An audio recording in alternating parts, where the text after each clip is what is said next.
Alors que certains scientifiques pensent que le Paraceratherium vivait dans des forêts denses, Michael Fortelius pense que cette créature vivait dans un milieu hostile. Un endroit soumis à la sécheresse, où l'eau et par conséquent la végétation se faisaient rares. Comment un tel géant peut-il survivre quand la nourriture manque à l'appel?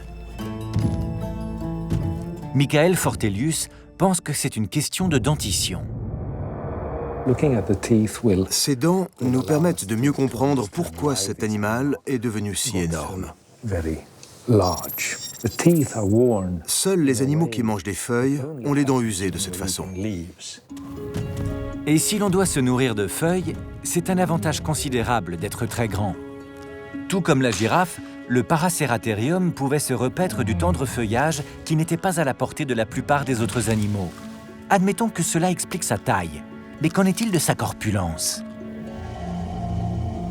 Fortelius pense que sa masse est justement due à cet environnement. Pour le paléontologue, ce serait en réponse à ce milieu inhospitalier que l'animal serait devenu énorme. Si vous êtes petit, un seul jour sans eau peut prêter à de graves conséquences. Cela peut même vous tuer. Mais plus vous êtes gros, plus vous avez de réserves. Et plus vous pouvez vous adapter à des conditions difficiles. Vous pouvez vous passer de nourriture et d'eau.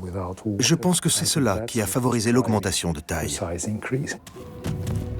Si la théorie de Fortelius ne fait pas l'unanimité, il ne fait en revanche aucun doute que d'une façon ou d'une autre, le Paraceratherium a prospéré. Et pour trouver toute la végétation qu'il devait consommer quotidiennement, il devait sans arrêt parcourir des kilomètres et des kilomètres.